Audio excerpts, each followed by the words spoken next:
Hey, everybody, welcome back to another Shadow of the Golden Dome interview. I am more than excited to be joined by Gregg Allocco, Matt Allocco's father.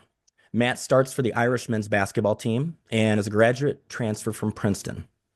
Last year for Princeton, Matt shot over 50% from the floor with better than 40% at three-point range and better than 90% from the free throw line. And he's producing close to those numbers this season for Notre Dame.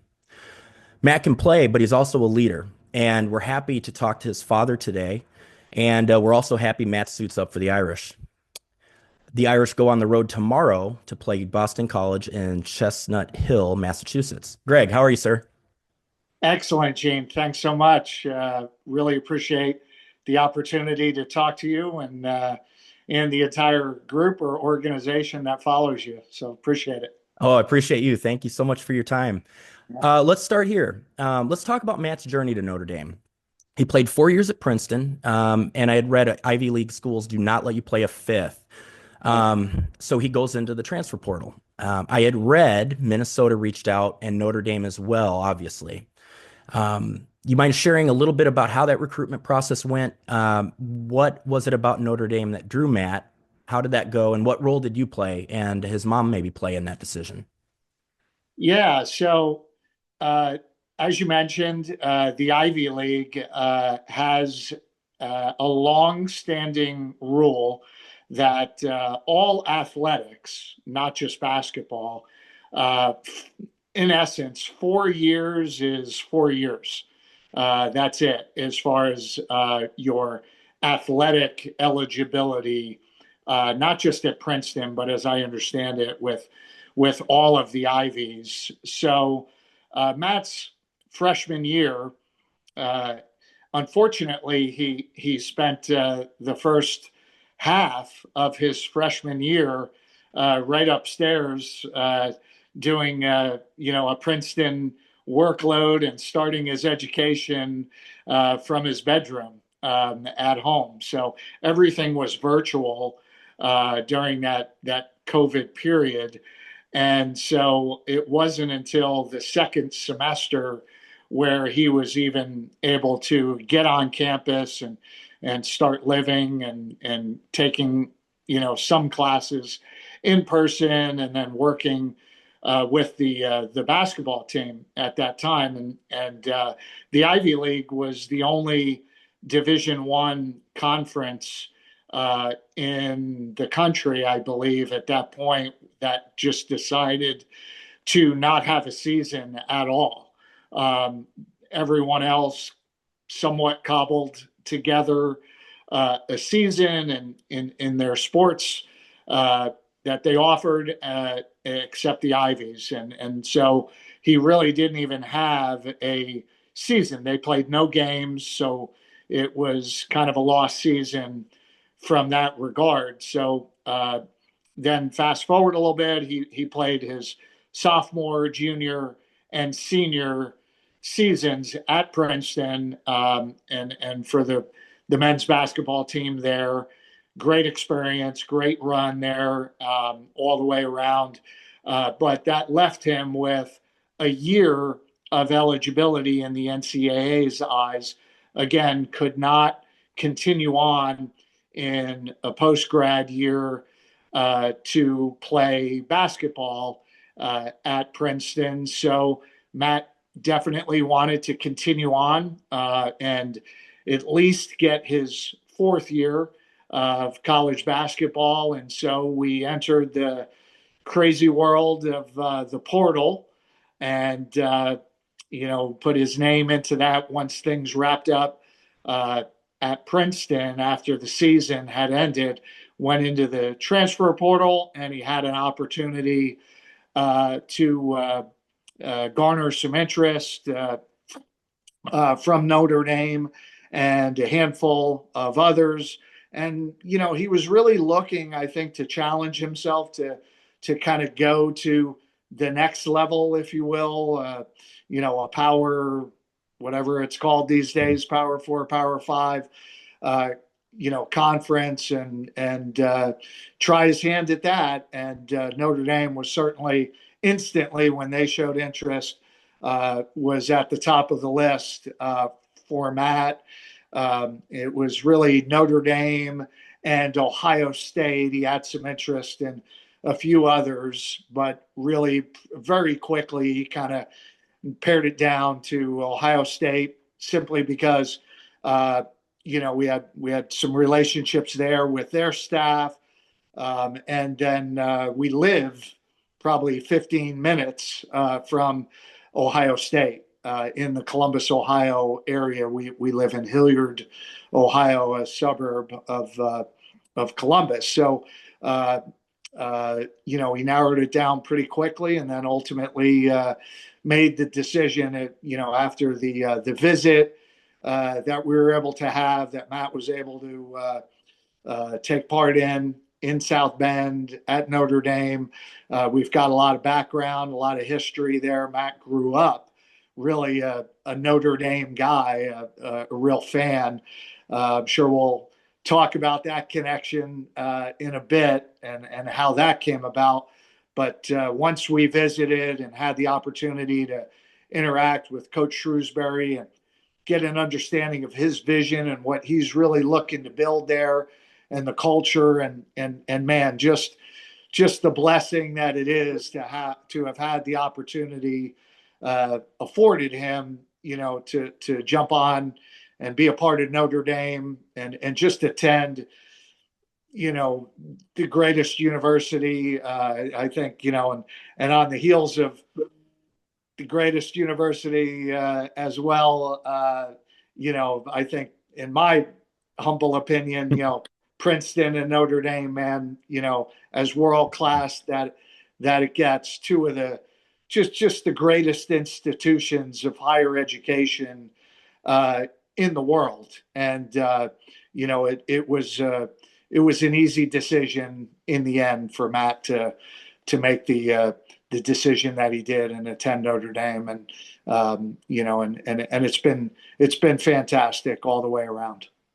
Was there any influence, or did mom and dad tell him think about being close to home, or were you okay with either way, or Yeah, were we were okay. yeah. I think, deep down, my wife, she's a Buckeye, and I'm you know, sorry about that. yeah, you're right. Just to have him super close to home, Yeah. all of that, right? And just how easy it would have been, certainly the home games to just you Mm. know uh, take a 15-minute drive down the highway there, and to see him play, and just to have him close to home, was really exciting. I think as an option, but ultimately, we really, it was Matt's decision for sure, and we were just there to go along for the ride. And if he needed us for support and help, we were there for him. But at the end of the day, I think he was the one that made the decision for sure. So we didn't try to influence too much one way or the other. Yeah, that's really cool. And you go to Ohio State, you're 15 minutes away. If you go to Notre Dame, you're a quick jaunt down the toll road. So not awful either, right? Like, No, for sure. For yeah. sure. It was way better. I mean, we had the 3 years prior, those seasons at Princeton, and most of their games, out on the East Coast there. So yeah, about 3.5, 4 hour drive for us now to South Bend. It seems like it's nothing at all for us, given what we were experiencing previously. So it's all good. Great, great. If you don't mind shedding a little bit of light on the recruitment process from this angle, because we don't really get the opportunity to hear this, if you can share what you're willing to share. So coach reaches out, the interest is mutual, and then you take a tour and you're talking to the coaches. Is there discussion of how they see your son fitting into the team? Is there talk about starting, not start? How deep do those conversations go? Is it surface level, like we see you fitting in this way, or here's how we really see you kind of implementing into the team? Do you mind sharing, kind of shedding some light on Yeah, what that no, sounds not at like? all. It's a great question, and happy to share. Yeah, there was a pretty deep dive, I would say, into that. Coach Getter, the associate head coach, was the first one that had made contact as soon as Matt went into the portal. We Coach Getter reached out, and he's a former Ohio guy, born and raised as well, and so we talked to Coach and very quickly started to connect.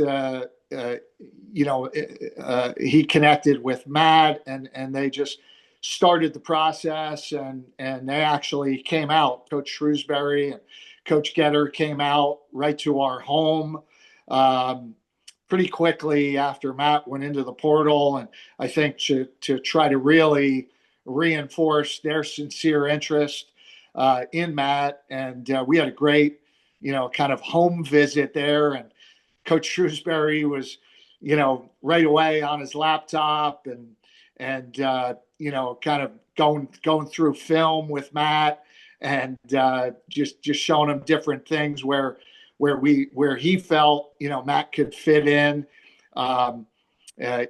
terms of his system and what he had in mind for the team this with the coming year. And then we did, we tagged along and went with Matt on his official visit as well on campus, and there was more of that, and got to meet with the extended staff, some of the players. We got to watch a little bit of a workout that some of the staff did with a couple of the returning players, and more time, and kind of getting into film there, and they were very clear where they thought Matt could fit in and potentially contribute for the team on the court, and they were really interested in Matt coming in.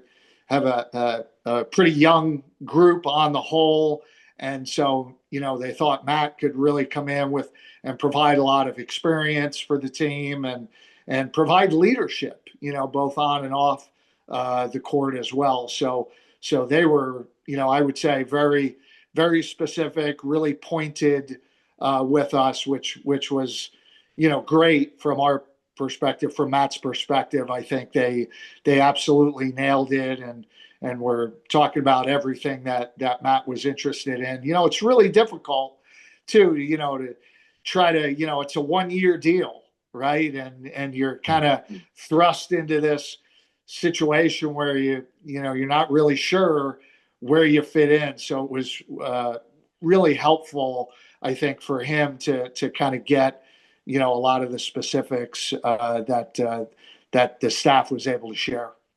You know what? It's interesting you say that. I was sitting here thinking about it as you said it, and it's an angle you don't really think about, because you're not talking about developing for 4 years with a group of men. This is 1 year. So you got to do all of this fact finding and information gathering to make the best decision for just one season. Right. Probably is a whole different twist on the decision process, right? It has to be. Yeah, no question about it. From the basketball end of it, it's a whole new world, right? College athletics, and Hmm. particularly, football and basketball, and where the vast majority of time now, it's rosters are just turning over, and it's a real roll of the dice. Boy, it is a difficult. I can't imagine what the coaching staffs go through or have to go through each year now to, they're kind of forced into re-recruiting their team year on year now, and then you inject kind of 1 year short-term guys, like is the case with Matt, and how's he going to fit in, and figure his carve out his role there. Very, very difficult. And really, Notre Dame and Ohio State did a great job with all of that as best they could.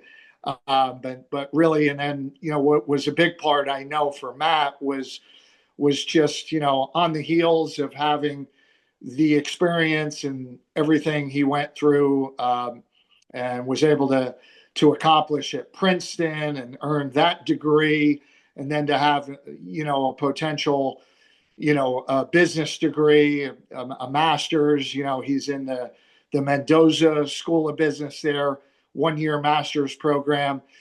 So it was really a decision, not just for the basketball end, right? It was kind of a decision that extended beyond his decision with Princeton. So kind of like a 40-year Mm, vision with that yes. decision, and as opposed to just kind of the 4 year decision of just basketball.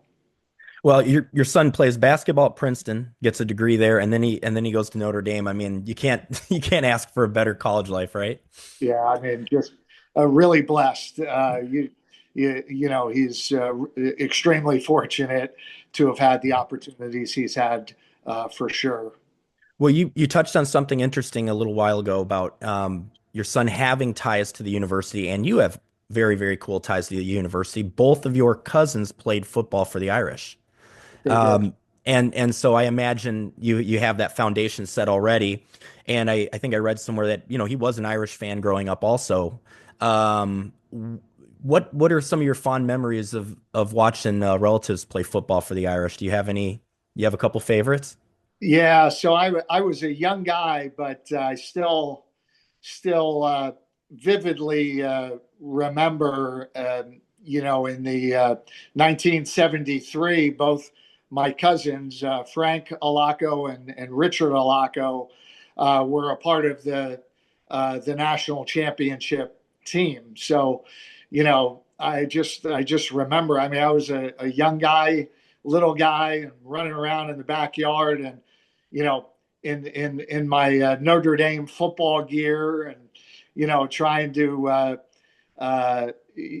just pretending that I was my cousin Frank or my cousin Rich, and being a part of that. And so that was my connection initially to Notre Dame was through my cousins. And then just over the years, there were obviously phenomenal athletes. They have two other brothers as well who were older brothers, were phenomenal multi-sport athletes, and kind of legendary guys coming out of New Providence, New Jersey, which is kind of in our hometown area. And my dad is a former high school coach, and my two older brothers were athletes before me. I fancied myself as a bit of an athlete growing up as well, and ended up playing small college basketball at Susquehanna University in Pennsylvania. But really, the Notre Dame connection was just so strong for our entire family growing up. In large part because of Frank and Richard attending there, and we met. I kept a close connection to my cousins through the years as well. Particularly, my cousin Frank went on to become a legendary high school basketball coach out of California. Won multiple uh, uh, Division One basketball high school state championships in the state of California there.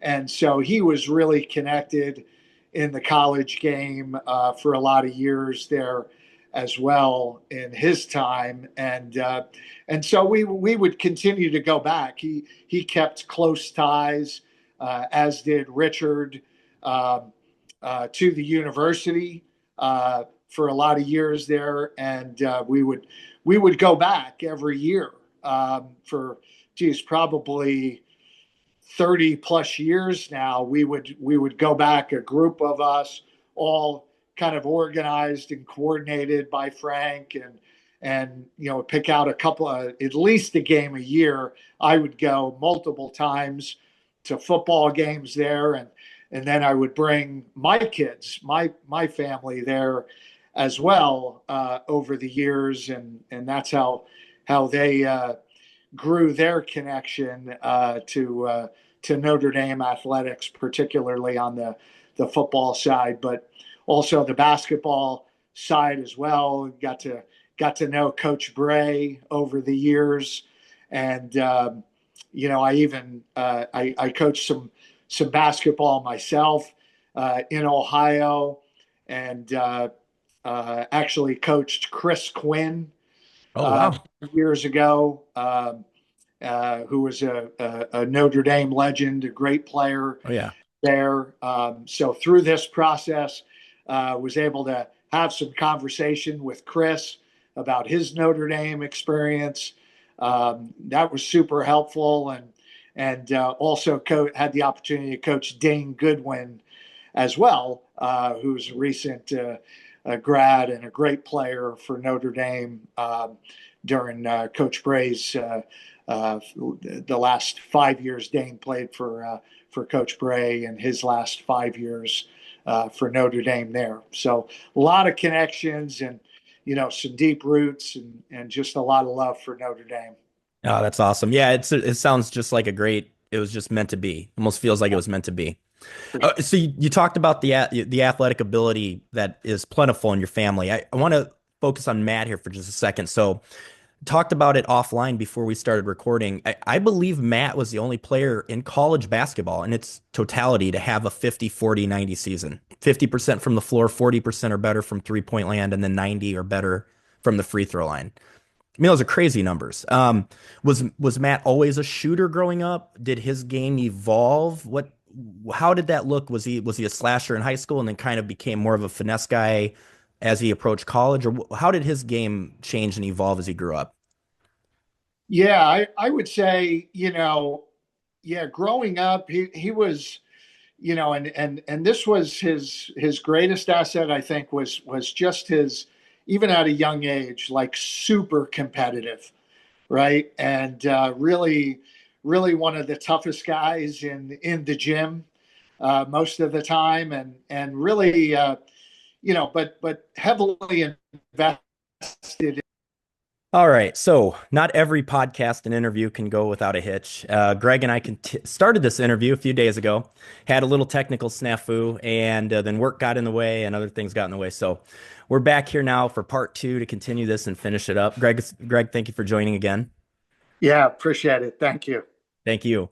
So we'll pick up right where we left off. We were discussing your family's ties to Notre Dame, and really, it just seems like such a great fit for Matt to finish his collegiate basketball career at Notre Dame. And I wanted to touch on something I kind of alluded to in the beginning of the interview about Matt's awesome year he had at Princeton, where he had a 90, 50, 40. So 90% from field goals, 40% or better from three-point range, and then 90% or better from the free throw line. And so I wanted to ask, like, where did that shooting ability, outside of just obviously crazy work ethic, right? Yeah. Was that his game in high school? How did you see that from father's perspective evolving? Was he that kind of player in high school? Did he kind of evolve into a shooter, or where did that come about? Yeah, I would say really, you mentioned the work ethic. I mean, he just has been tireless with his commitment and investment to the game, and the skill aspect of it. I would say when he was really growing up and developing his game, and even through high school, probably not known as a shooter. He was more, off the dribble slasher, get to the rim, get to the free throw line. But, certainly had the ability to knock down perimeter shots, pretty consistently. It was just always has had a knack for finding a way to score the ball, but more importantly, just make the right next basketball play, whatever that is. But from the shooting end of it specifically, he has really progressed uh, through the college years. I think particularly his 3 seasons. He was there 4 years, obviously, at Princeton, but his freshman year there, as we mentioned, it was the COVID year. They did not have a season. But his time at Princeton, you know, credit to certainly Matt and his just investment and just continued work and the repetition of that of shooting the basketball, and then certainly credit to really the Coach Henderson there and their staff. He just continued to get better and better with his ability to catch it and shoot it, come off ball screens, handoffs, off the dribble, and shoot it. And I think his percentages really it's also about understanding really shot selection, right, and making sure that it's the right it's the right shot, and hey, I'm open, this is an opportunity, take the right shot here as well. So I think a lot of times that he's never been a high volume guy. He plays the whole game, all around game. And really he's about, as I mentioned earlier, just making the right play, the right winning play, what's best for the team in that time. And certainly, I think that has always been a part of his DNA, right? How he approaches the game. And so he's going to, he's very seldom is he going to, force the action and take a bad shot, right? So I think all of that has played into, how efficient, he's been traditionally over the years shooting the basketball.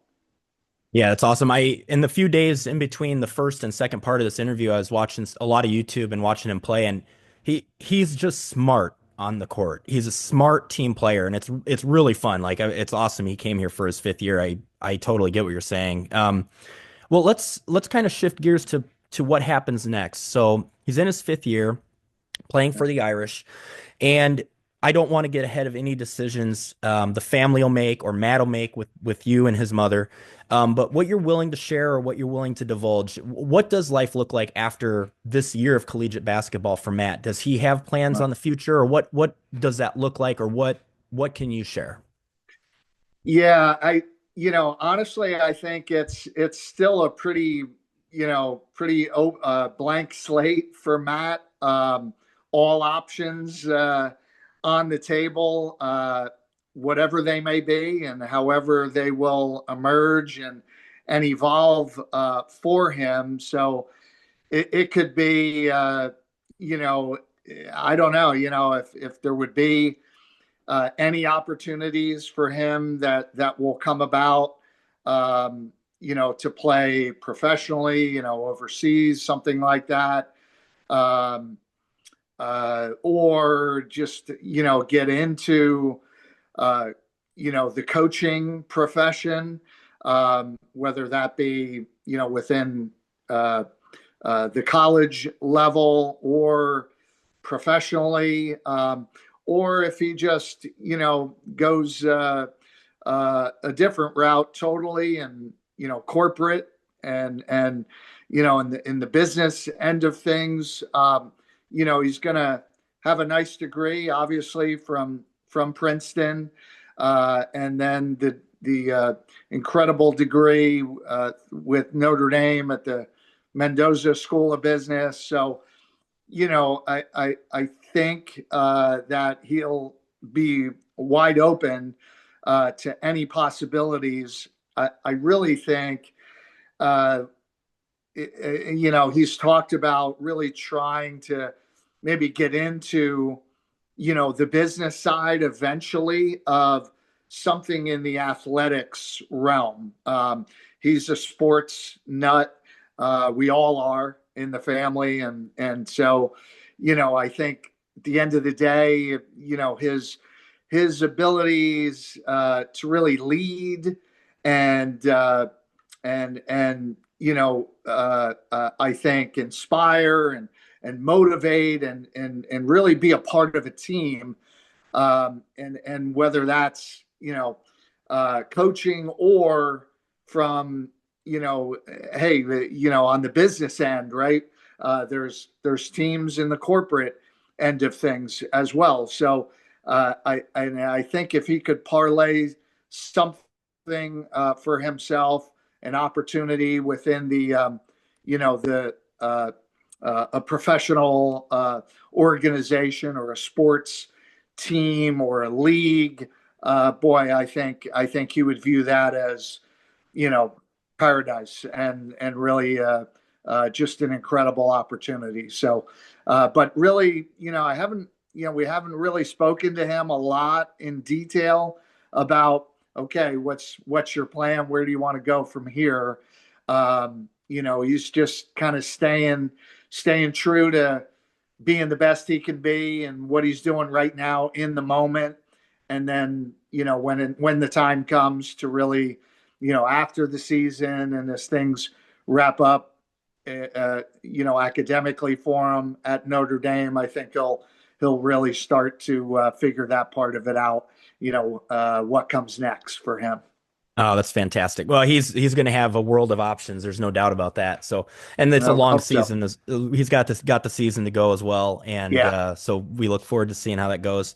All right, Greg. Well, we're to the end of the normal interview here. We got a sure. fun little lightning round, and then we'll get you on your way. And again, Uh, thank you for your time and taking 2 different days to do this for us. I really appreciate this it. has been great, Gene. Thank you Thank so you so much. much. It's really wonderful what you do here in creating this kind of a forum for all of the followers of your program. So this is terrific, and I consider it a real honor to have this opportunity. It's an honor to have you here. Thank you, sir. Appreciate it. All right, let's start here with the lightning round. Where is you and your wife's favorite spot on campus when you visit? Do you have a standout? Well, certainly to visit, and I've been, on campus hundreds of more times than my wife has, but probably a favorite place is just down to the grotto Hmm. there and walking along the lake and the just that path there and the basilica nearby and the little wooden church that's there as Right well. next to the St. Mary's Lake there, isn't it one of the first churches there on campus? I Yeah, believe. Real tiny yes, wooden it's building. Yeah. yeah, it's right up the path Yeah. from the grotto, Yes. and quick little footnote here. Interesting, we think it is. I mentioned my cousin Frank, who played for the Irish. Yes. Actually, played 2 years for Digger on the basketball team as well. And then Coach Parsegian told him, "Hey, you better focus on football. For You got to pick that's one what and you're stick with really it, here buddy. for, right?" Yeah. So he did that, but he married his wife Phyllis right in that little church there, right on campus. So Oh, wow, so that's uh, awesome. so yeah, that's always been a favorite area and our favorite spot, to go at least on campus. Very cool. Yeah. Favorite place to have dinner when in South Bend? Yeah, so it's really been, it's just evolved just because it's so close, right on Eddy Street there, right on the corner, O'Rourke's, it's Yes. called. So that's become kind of the hot spot. We'll just pop in there for maybe a quick bite to eat before games, Hmm. or if we get an opportunity to spend a little bit of time a home game, with Matt, we'll just kind of pop right in there again because it's so close and great little place. Really, really, really enjoy it. Great service. and all of that. And then also on Eddy Street, there's a place called Brothers. Yeah, That's at right the end there, there. right? Yep. Yeah, nice place as well. And then Hmm. geez, beyond that, a little bit outside of campus, Italian spot, the Allocco's like our pasta. So Rocco's Yeah. is a nice spot to hit Yep. as well. We've been there a few times since Matt's gotten onto campus. Well, you might have already answered this, but I'll ask, where does Matt like mom and dad to take him to dinner when he comes into town? Yeah, really, it's just, I don't think he's got a favorite spot No. there. Okay. So, like I said, we've really, his time is we don't get a lot of time. He doesn't have a lot of free time when we're there. Yeah. So, well, like I said, we'll just run to O'Rourke's Yeah. Something and quick. Brothers.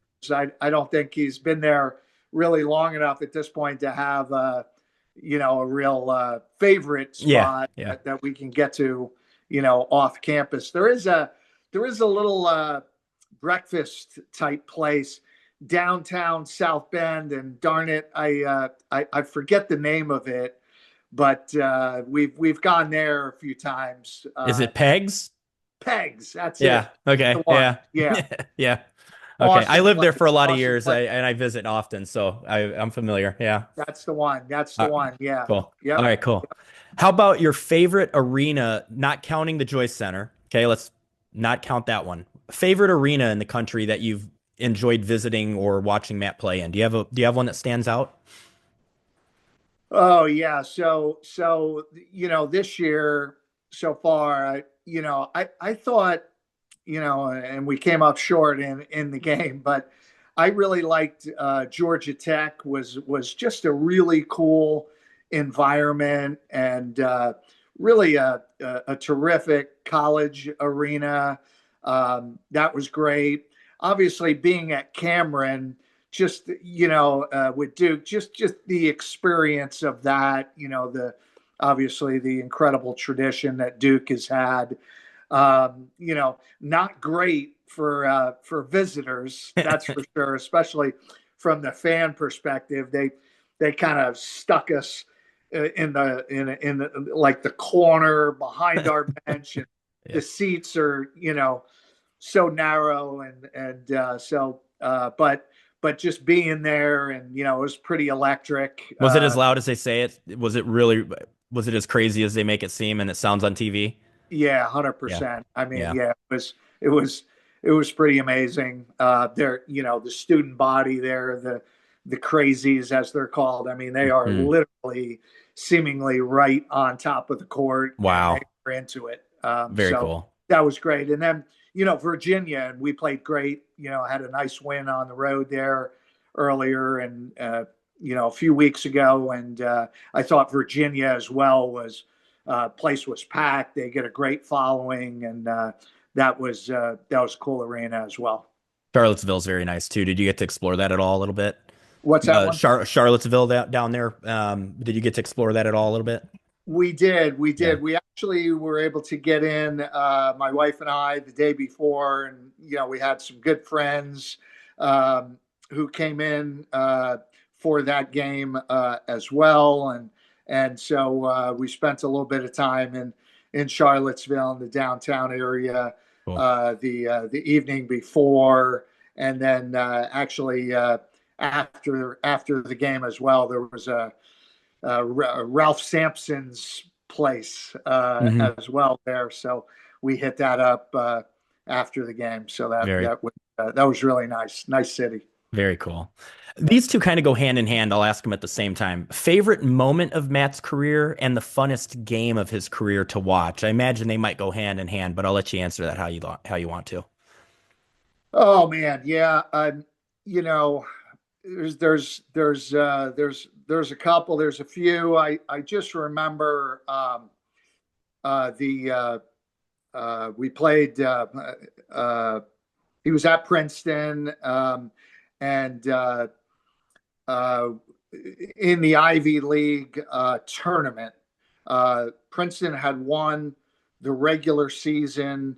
The conference tournament was in Jadwin Gym. Um, and this was his junior season there. And so that we won Princeton won the regular season, and then hosted the conference tournament. And the Ivy is a tremendous league. So underrated, just incredible talents, and the players and the teams, the coaching, everything. And it's so competitive. They just know one Hmm. another so well. And Princeton played Yale in the finals, and obviously, it's forever. It's been a one bid league. And even though you win the regular season championship, as Princeton did, you got to win the conference tournament to get the Hmm. automatic bid. And Princeton won. And Matt hit some key free throws, had a great game all around, and then hit some free throws to ice the game. And it was emotional. Hmm. It was just a dream come true for him, and then for us to be able to support him. And of course, then they go on and we travel out. We fly out to Sacramento in the first round, and they play Arizona. And I remember thinking before the ball goes up, and he's out there, and just incredible to experience that. You know, really, it was a dream come true. And Oh yeah. then they go on and win that game, beat Missouri in the second round, and now we're in the Sweet 16, and just incredible. And along the way, he had a couple buzzer beaters in his career at Princeton, two of them, and just hit a lot of big shots there. Those were great moments. And then just I think the first game this year, like when the first Notre Dame home game, and Matt gets announced as a starter at Notre Dame, and I still get the chills, thinking about it. Like, you know, just I get emotional too. It's just, Hmm. really something special. It was really cool. Yeah, I imagine so. Yeah, Well, I was going to ask it this way, but I'm going to change what I normally do. I was going to ask the last question before I get you out here is going to be describe being a Notre Dame parent in one word. I'm going to change that just a little bit because yeah. in the couple days we've talked and just thinking about Matt and his career, Princeton, Notre Dame, just all in all, what a great job you've done with him and great young man. I'm going to ask it this way. Describe being Matt's parent in one word. I would say blessed. Blessed. So the Irish will take on the Louisville Cardinal. What do I got here? February 16th. That's a Sunday at 5 p.m. They're at the Joyce. Greg, I got to thank you again. Thank you for taking the time. Thank you for being so Appreciate it. gracious and being flexible with me. The group is going to love it. And thank you so much. Thank you so much for your time, sir. Well, thank you, Jane. All right. Thank you. It was wonderful. I hope our paths cross at some point. We get a chance to meet one another in person down the line. So thank I you so hope much. I hope so as well. Thank you. Go Irish. Thanks everybody. Thank you, Greg. Go Irish. Thank See you. you, man.